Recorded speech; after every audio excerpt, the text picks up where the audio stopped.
दूसरे कवि को बुलाऊं हमारे बीच काव्या सिंह हो गई।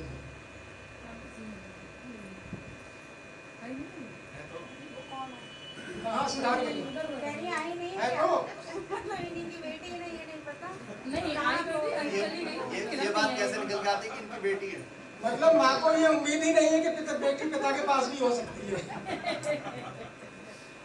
काव्या सिंह को मैं आमंत्रित करता हूँ 4 पंक्तियों के माध्यम से कि आपके आंगन की तुलसी है सदा वंदन रहे। वाह वाह वाह। आपके आंगन की तुलसी है सदा वंदन रहे, बन सदा ये आप सबकी आँख का अंजन रहे, कंठ में इसके सदा माँ शारदे का वास हो, काव्य की गरिमा रहे और गीत का गुंजन रहे।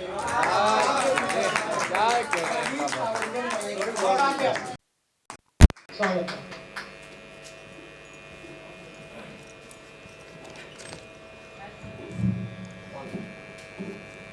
सर्वप्रथम माँ शारदे को नमन करती हूँ और यहाँ सभी की सम्मानित उपस्थिति का वंदन करती हूँ, अभिनंदन करती हूँ।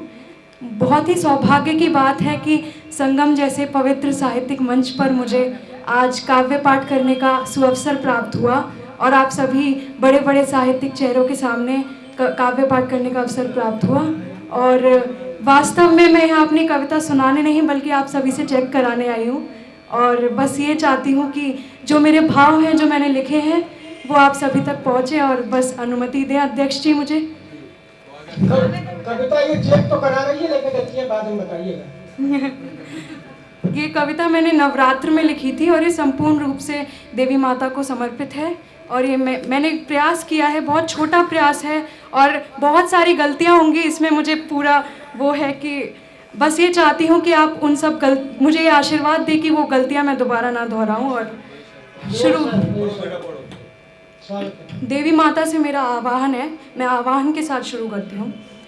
हे जगदम्बा खप्पर वाली तुम फिर धरती पर आ जाओ, हे जगदम्बा खप्पर वाली तुम फिर धरती पर आ जाओ, मानव के भीतर का दानव अब आकर मार भगा जाओ, हे जगदम्बा खप्पर वाली तुम फिर धरती पर आ जाओ, मानव के भीतर का दानव अब आकर मार भगा जाओ, जो भी मर्यादा लांघ रहे उनको मर्यादित कर दो माँ, जो भी मर्यादा लांघ रहे उनको मर्यादित कर दो माँ, धरती पर धर्म का पतन करे मर्दन कर वर्जित कर दो माँ, धरती पर धर्म का पतन करे मर्दन कर वर्जित कर दो माँ,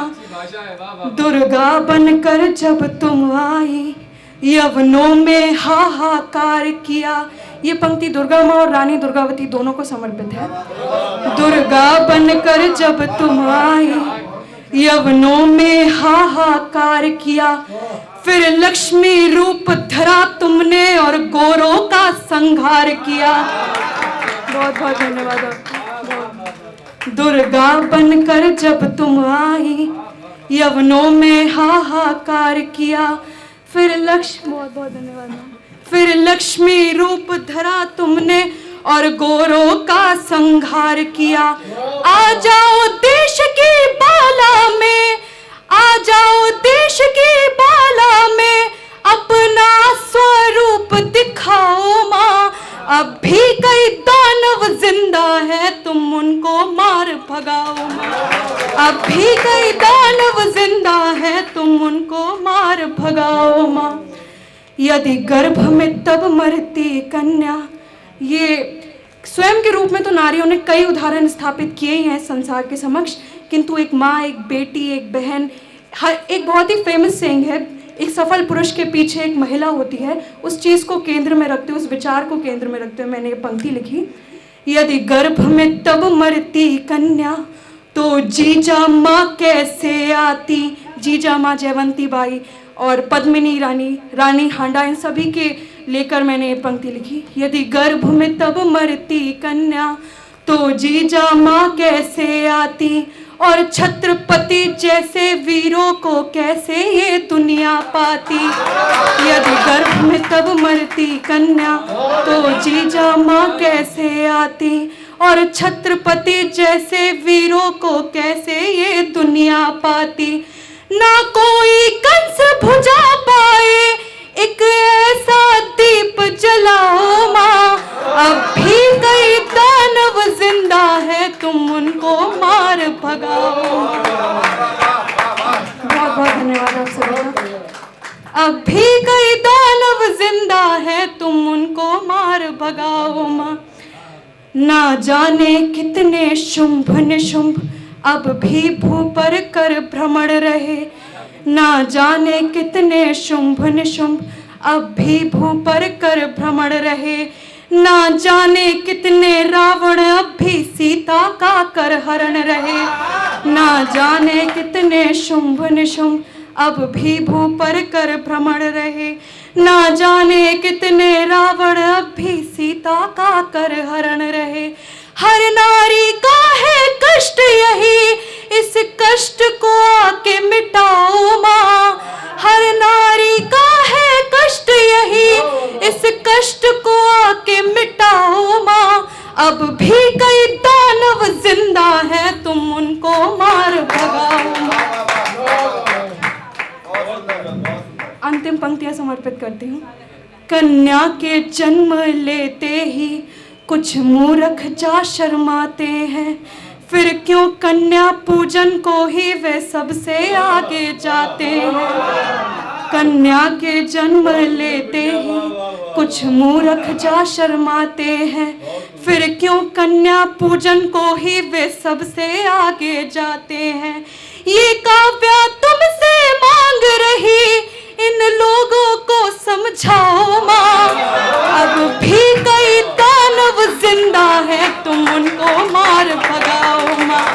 अब भी कई दानव जिंदा है तुम बहुत बहुत धन्यवाद उनको मार भगाओ माँ। बहुत बहुत धन्यवाद आप सभी का प्रोत्साहन देने के लिए। बहुत बहुत धन्यवाद। इतना श्रेष्ठ काव्य पाठ, शब्द संचयन और कविता के सौष्ठव की बात की जाए तो परिपुष्ट कविता हम इसे कह सकते हैं। बिल्कुल बिल्कुल बिल्कुल। और इस तरह से जब पढ़ रही थी, पहला मंच है, इसकी वाणी से जब ओज प्रवाहित हुआ तो मुझे लगा बिजलियों ने घूंघट कर दिया। बहुत चार पंक्तियां मैं समर्पित करता हूं उसको कि पीड़ाओं को हंसकर गले लगाएं तो, पीड़ाओं को हंसकर गले लगाएं तो, कर्तव्यों को अपना लक्ष्य बनाएं तो, जग का कोना कोना फिर आलोकित होगा। हम अपने हिस्से के दीप जलाएं तो, हम अपने हिस्से के दीप जलाएं तो।